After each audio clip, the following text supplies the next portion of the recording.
Thank you, Mr. Chairman. Apologize for not being here. We were actually having a confirmation hearing on the next TSA administrator, which was reasonably important. But I really want to explore technology. I'm not sure who the best person is to ask this question, but now that we've got Google Maps, we've got Google's driverless car. PTC was passed back in 2008.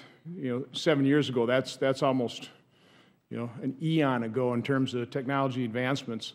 Are we really looking at the right technology? Are we spending money on something that's already obsolete before we implement it? Whoever feels capable of answering it, please do. It's very valuable technology. When we look at the types of accidents that it can prevent, what PTC really does is it's a backup for the locomotive engineer.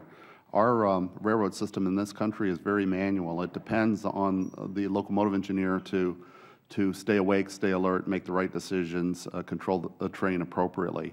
And if he makes a mistake, there's no backup without this positive train control system. So if we're interested in preventing accidents and putting technology in place that can prevent accidents, this technology is the right one to take care of human error, which is 38% of the accidents we see. But again, one of the issues has been the assigning of spectrum.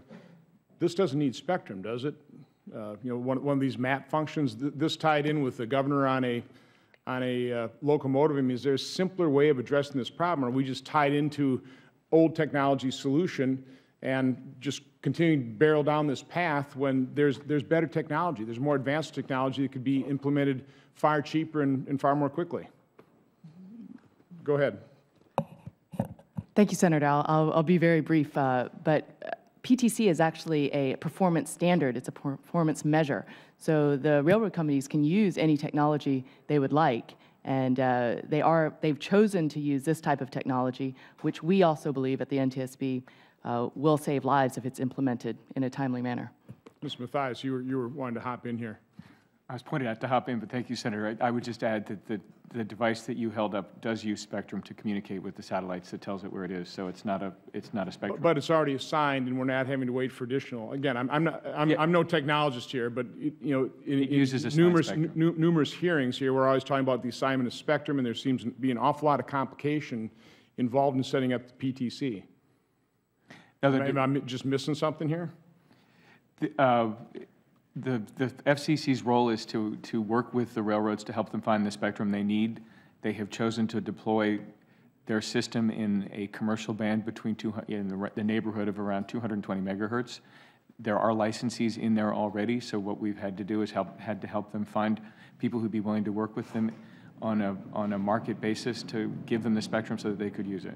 It seems to be working well, and in most of the country, we understand that the railroads have the spectrum they need, so we don't think that that's an issue. But it doesn't seem particularly working well. This was mandated to be completed by 2015, and a lot of people aren't going to be able to do it. I mean, this is 7 years in implementation. It doesn't seem that easy. Again, I'm still not getting an answer to the question. Is there a better technology that'd be easier, cheaper, something that would work as well, if not better, than what was contemplated, again, 7 years ago? So the simple answer to that, Senator, is no. PTC is the best answer. It's the safety measure that will prevent these type of crashes, these type of accidents. There are other alternative measures, but they're reactive rather than predictive. So they may take place after someone's passed the red signal, for example, when there's about to be a collision. So that's the importance of PTC, is that it's a predictive type of technology or technologies that will prevent these crashes before they happen. Okay. Anybody else have anything to add?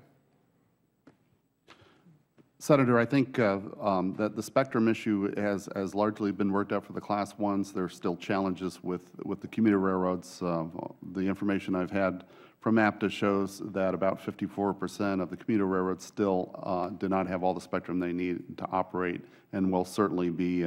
We have a good relationship with FCC, and we'll continue to work with them to make sure that those issues are addressed. Okay, thank you. Thank you, Mr. Chairman. Thank you, Senator Johnson.